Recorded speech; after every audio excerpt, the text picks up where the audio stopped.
Jadi waktu tahu bahas tentang frugal living ini keren banget karena semua lagi jadi pembicaraan buat anak-anak muda nih ya.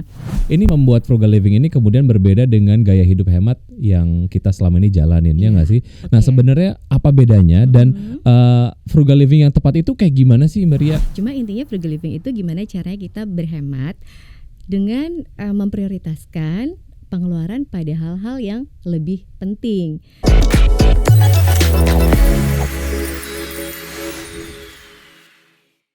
Halo Sobat Investor, apa kabar semua? Saya Eki Adrian, kembali ketemu sama kamu lagi di Fincast, your home of finance and investment. Buat kamu yang lagi berhemat gitu ya, karena memang banyak sekali pengeluaran yang harus dilakukan. Dan ternyata menurut asumsi dan juga kesimpulan kamu bahwa kamu adalah termasuk orang yang sering sekali ugal-ugalan dalam menghabiskan uang kamu. Dan sekarang berpikir untuk gimana caranya supaya bisa hemat dan juga bisa bergabung sama teman-teman lain di dunia yang sudah menerapkan konsep frugal living. Nah, frugal living itu saya sampai serak ya. Kenapa? Karena saya merasa tersindir oleh diri saya sendiri. Karena saya perlu melakukan frugal living ya.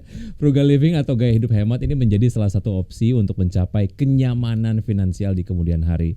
Tapi hemat tentunya nggak asal menghemat ya. Salah-salah ini malah menjadi bumerang dan ujung-ujungnya malah jadi boncos-boncos juga gitu. Karena ada satu hasrat yang kemudian ditahan, dipendam gitu untuk membeli barang gitu, tapi kemudian begitu itu nggak ketahan lagi kita jadi boros banget gitu. Nah jadi konsep frugal living ini yang benar seperti apa sih, dan benar nggak sih cara ini bisa membantu kita untuk mencapai goals financial kita. Nah saat ini di Fincast kita sudah kedatangan narasumber kita, Ibu Ria Meristika Warganda. Beliau adalah Direktur Insight Investments Management yang tentunya akan sharing sama kita soal frugal living ini. Tepuk tangan dulu. Ibu Ria, apa kabar? Baik, rame ya tepuk tangannya. Aku manggilnya Mbak aja ya. Boleh. Terima kasih sudah bergabung di Fincast kali ini. Makasih juga kesempatannya udah diundang ke sini. Frugal living bukan vulgar living ya. Ya, frugal living ya. Jangan ketukar. Frugal living ini sebenarnya apa dan gimana ini bisa menjadi salah satu hal yang bisa bantu kami yang boros-boros ini untuk bisa mencapai goals finansial kita, Maria. Oke. Ini topiknya menarik banget. Jadi waktu tahu bahas tentang frugal living ini keren banget karena semua lagi jadi pembicaraan buat anak-anak muda nih ya. Nah, frugal living itu sebenarnya konsep atau gaya hidup supaya kita hemat. Tapi bukan pelit ya. Okay. Jadi kita gaya hidup hemat dengan tujuan untuk mencapai financial goals nih Mas Wiki. Jadi bukan hemat sembarang hemat, tapi kita memang punya visi bahwa kita ingin financial freedom, ya kan? Terus udah gitu kita pengen mencapai financial goals di kemudian hari. Jadi kita memang harus berhemat, gitu. Yeah. Jadi sebenarnya ini lifestyle, the way kita menjalani hidup, gitu ya. Dan yang paling penting adalah gimana kita punya visi dan misi dulu nih, punya mindset, punya goals, gitu. Baru nanti lebih lanjut kita bisa bahas deh detail-detailnya gimana caranya supaya frugal living ini tetap juga bisa hidup yang enak. Nah gimana caranya, intinya sih kurang lebih sama ya, seperti hidup menghemat atau aka frugal living gitu. Yes. Cuman ada value-value lain gitu ya yang kayaknya ini membuat frugal living ini kemudian berbeda dengan gaya hidup hemat yang kita selama ini jalanin, ya nggak sih? Nah sebenarnya apa bedanya dan frugal living yang tepat itu kayak gimana sih Mbak Ria? Ya, jadi kalau frugal living yang tepat itu setiap orang bisa berbeda-beda ya, karena kan itu cara menjalani hidup setiap orang punya value beda-beda. Cuma intinya frugal living itu gimana caranya kita berhemat dengan memprioritaskan pengeluaran pada hal-hal yang lebih penting. Karena kadang-kadang kita terjebak gitu ya, banyak pengeluaran tapi setelah dipikir-pikir itu sebetulnya kita nggak butuh-butuh banget loh gitu. Apalagi misalnya pengeluaran-pengeluaran yang ngikutin gaya hidup itu tren gitu ya, itu nggak akan ada habisnya, nggak ada ujungnya. Jadi misalnya kita punya income katakan 5 juta gitu ya, mungkin gaya hidup kita segitu. Begitu kita income-nya tinggi, gaya hidup kita juga naik ya nggak sih? Lebih tinggi kayaknya lagi. Gaji kurang aja gitu. Jadi gaji kurang gitu. Iya.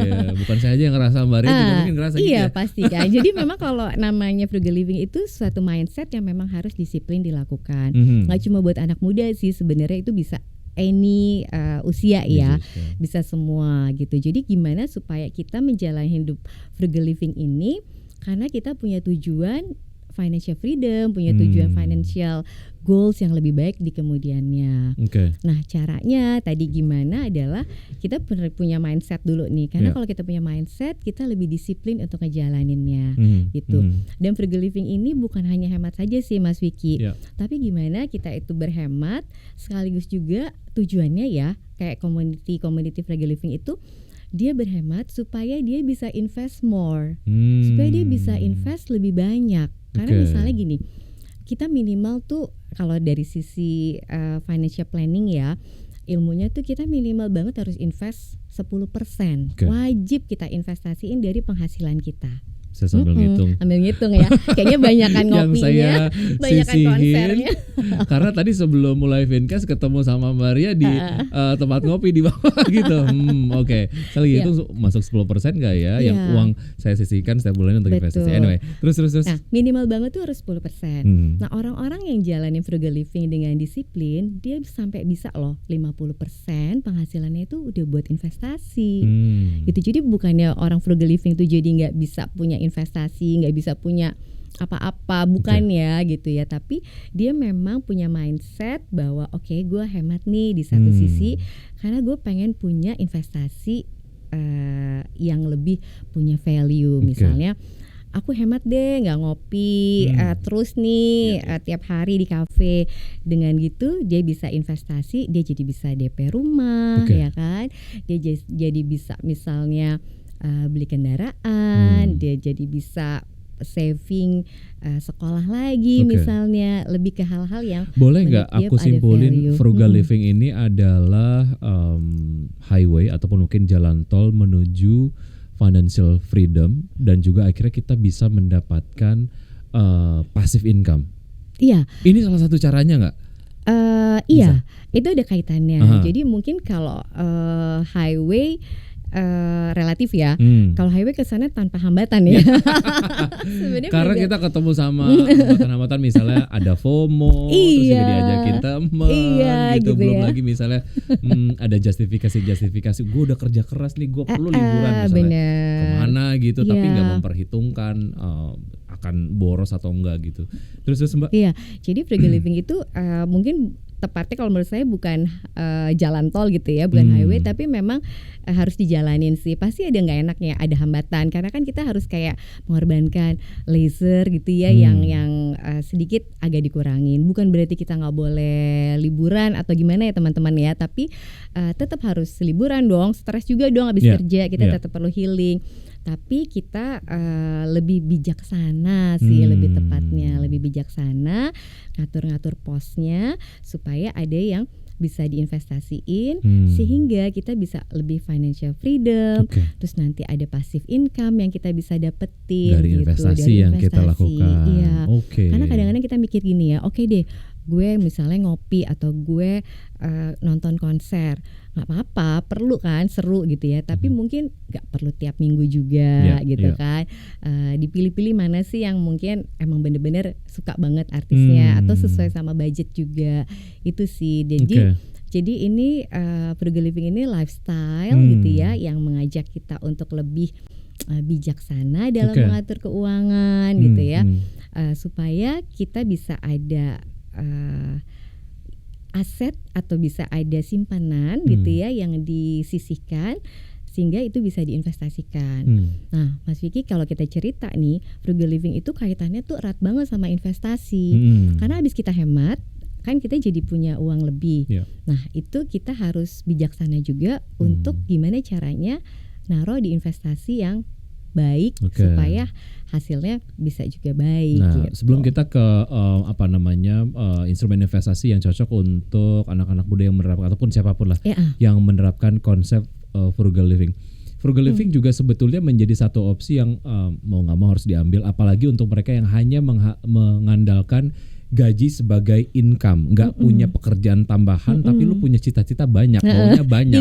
Gue pengen punya rumah, gue pengen suatu hari punya bisnis dan lain sebagainya. Lu nggak punya kemampuan ataupun mungkin waktu untuk bisa side hustle dan hanya mengandalkan gaji lu sebagai penghasilan utama gitu, ya frugal living, lu menghemat lebih banyak gitu ya, kurang lebih kayak gitu nggak sih? Betul. Maria? Nah ini kaitannya betul. Jadi frugal living itu kan kalau kita misalnya ada dua ya Mas ya. Misalnya kita mau punya financial goals yang lebih baik gitu ya.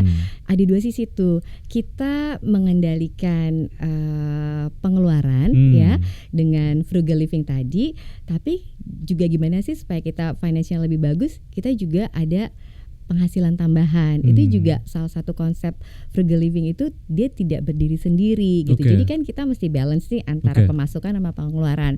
Ibaratnya lo kalau mau lebih kaya gitu ya lo ngatur pengeluarannya gitu ya, atau enggak kita cari tambahan gitu. Jadi bener yang tadi misalnya Mas Yuki bilang, oke, kalau kita cuma ngandelin gaji gitu ya, oke, mau nggak mau memang harus hidup sederhana dong. Kalau emang mau nabung lebih banyak ya kan. Tapi sederhana di sini bukan berarti jadi hidupnya nggak enak ya. Kita harus enjoy life, bener nggak sih? Iya, karena banyak banget orang yang bilang bahwa menghemat itu artinya pelit sama diri sendiri. Tapi ketika memang hitungannya dilakukan secara tepat dan tepat dan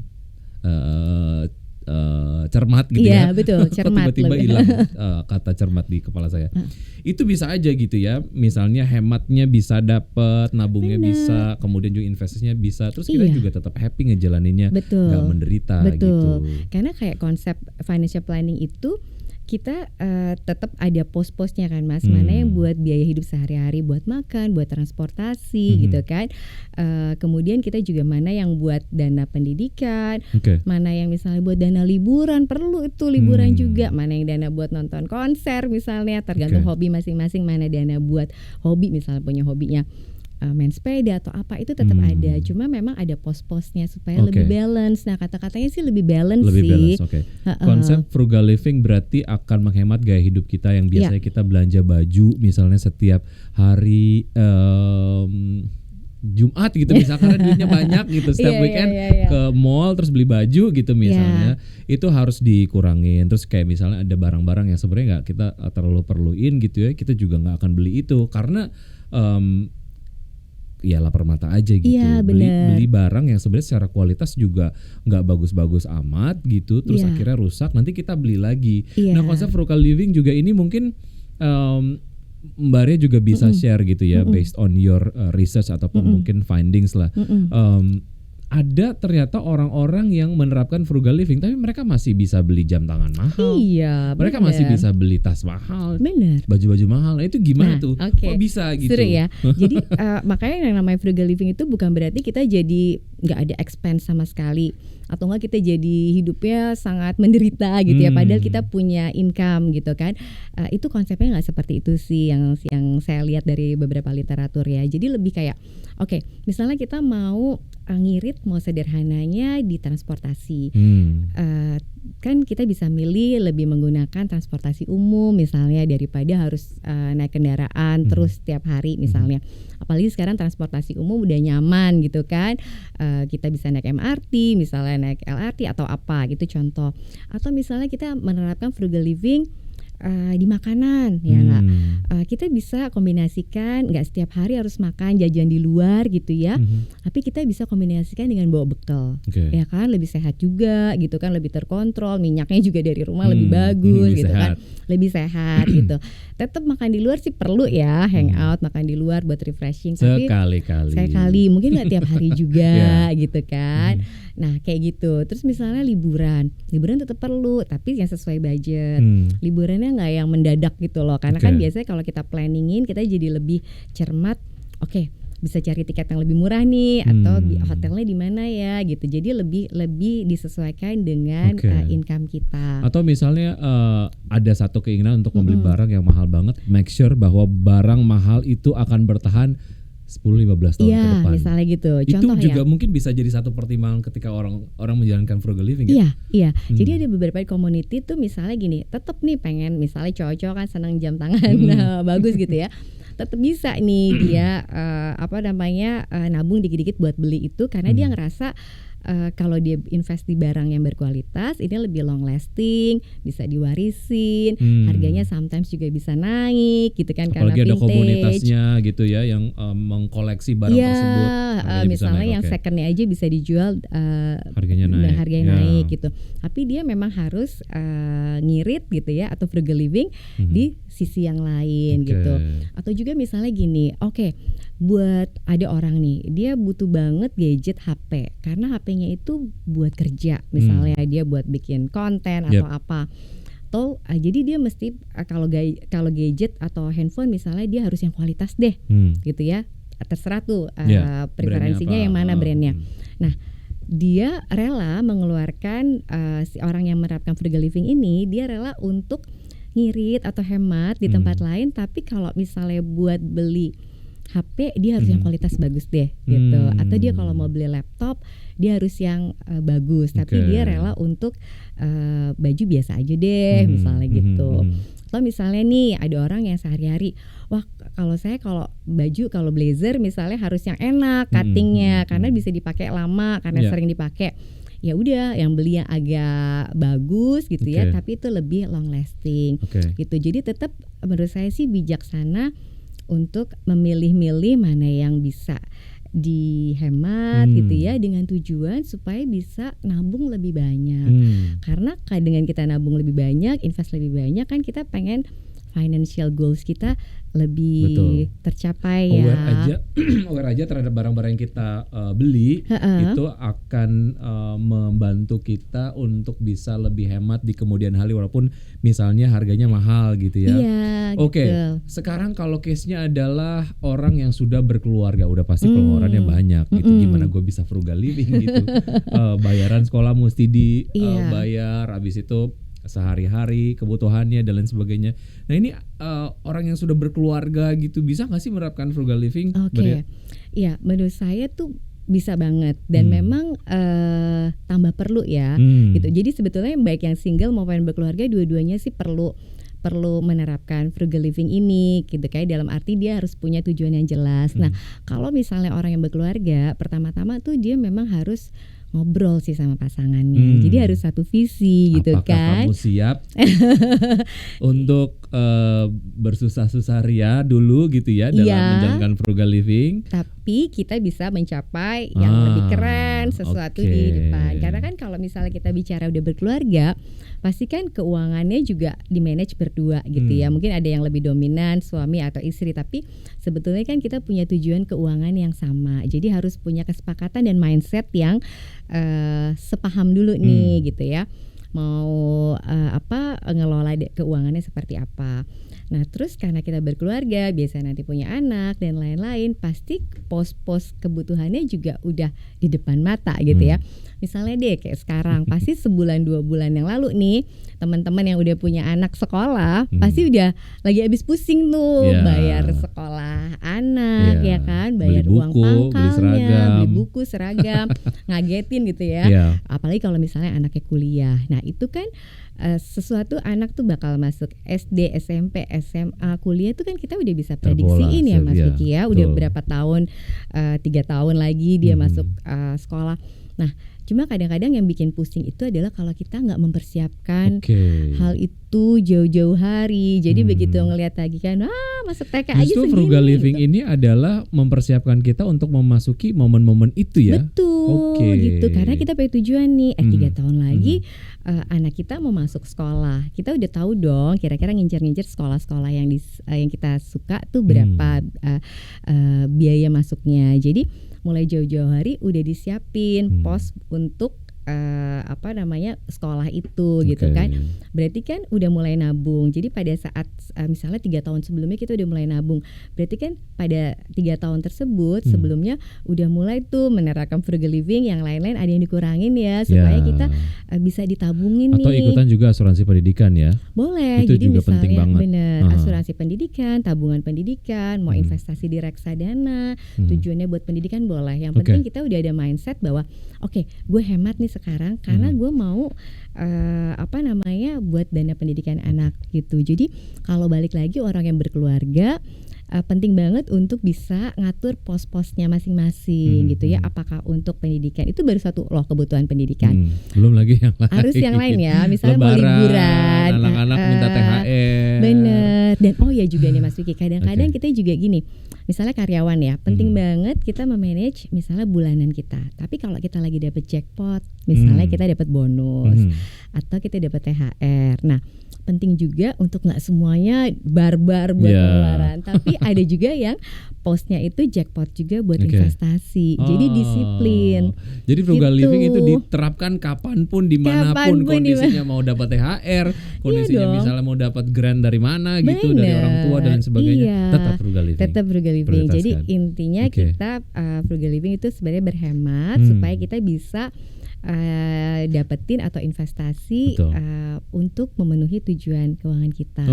Lalu apa kesalahan yang harus dihindari saat kita mau mulai berhemat? Takutnya bukannya untung, bisa-bisa malah buntung alias tekor dan malah jadi keluar uang banyak gitu karena menahan satu hasrat ingin membeli sesuatu karena kita hemat tapi nggak bisa nahan lagi, habis itu udah deh kita malah jadi boros banget gitu jatuhnya. Jadi misalnya contoh ya Mas, kayak misalnya frugal living itu penting yang misalnya bukannya semua dihemat banget, tapi misalnya gini, kita pengen kesehatan ya, kesehatan itu kan suatu prioritas penting gitu ya. Nah jangan sampai gara-gara kita mau hemat kita nggak pernah medical check up misalnya gitu ya. Jadi kita nggak punya asuransi kesehatan karena mau hemat gitu. Padahal nanti kalau kita sakit kita harus ngeluarin dari merogoh dari kantong gitu ya. Gara-gara ini frugal living, gue nggak usah beli asuransi kesehatan atau nggak usah medical check up. Itu juga kurang bijak menurut saya. Jadi tetap ada pos-pos untuk kesehatan misalnya. Nah kesalahan-kesalahan ya macam-macam nih. Tapi misalnya tipsnya ya, kadang-kadang kita tuh kalau mau investasi tuh dari uang sisa. Sering gak sih? Jadi kayak misalnya kita udah ngeluarin ini itu dulu, terus akhir bulan nggak ada sisanya nih, nggak ada yang bisa investasi ini. Mungkin bulan depan kali gitu, investasi mulai besok gitu. Mulai besok deh gitu kan. Nah padahal investasi itu justru pada ketawa nih semuanya ini kayaknya juga pengalamannya sama nih ya. Nah, jadi investasi itu adalah harus disisihin duluan. Bukan disisain. Jadi harus disisihin, bukan disisain ya. Jadi begitu terima dana, sisihin dulu, merem. Taruh deh 10% gitu ya. Baru sisanya bisa kita atur, alokasikan buat yang lain. Karena kalau nggak dipaksa ya Mas Vicky, ini pengalaman saya juga. Sampai sekarang juga harus disiplin untuk nyisihin taruh investasi dulu gitu. Itu pertama tuh kesalahannya, orang sering mau invest tuh kalau udah sisa, yang ada nggak ada sisa kan gitu kan, yang ada malah bukannya kebablasan terus nggak ada sisa malah nombok pakai kartu kredit, pay later, itu kan udah nggak sehat gitu. Jadi pertama harus sisihin investasi. Kalau misalnya nanti income kita juga makin besar, investasi juga harus makin besar dong. Karena walaupun in percentage sama nih 10%, tapi tadinya income kita 10 juta, ya 10%-nya nanti kalau income kita naik 15 juta misalnya, ya jadi lebih 10% dari 15 juta kan nabungnya jadi lebih besar gitu. Itu kesalahan pertama. Kedua, disiplin ya, kalau harus sih gitu, kalau bisa, kalau buat investasi itu kayak kayak direct debit. Jadi kayak udah otomatis auto debit gitu. Atau enggak misalnya kita ada investasi di reksadana tuh yang dollar cost averaging, pernah dengar nggak Mas? Jadi kita investasinya itu nggak ngeliatin market lagi gimana, setiap bulan ya saya invest gitu. Jadi udah disiplin gitu. Terus ketiga tuh kesalahannya tuh yang frugal living atau financial planning tuh adalah kita nggak punya goals. Jadi kita nggak tahu kita tuh nabung sebenarnya buat apa gitu ya. Kalau kita, ini pengalaman saya juga ya, kalau kita nabung tapi kita tahu nih tabungan kita tuh buat apa, tujuannya jadi tuh lebih semangat, lebih istiqomah, lebih inget lebih komit, lebih komit gitu loh. Kan nabungnya bersama gitu ya, sama pacar gitu. Karena kita mau DP rumah ya, wah sayang gitu. Mau nikah nih kita mau gitu. Nikah nih gitu kan. Jadi gitu, jadi lebih komit. Itu sih kesalahannya. Terus juga mungkin kalau sedikit ke investasi, banyak tuh yang investasinya di mana gitu loh Mas. Jadi misalnya kita udah nyisihin uang, tapi kita lihat lagi deh investasi kita ini udah di tempat yang benar atau enggak.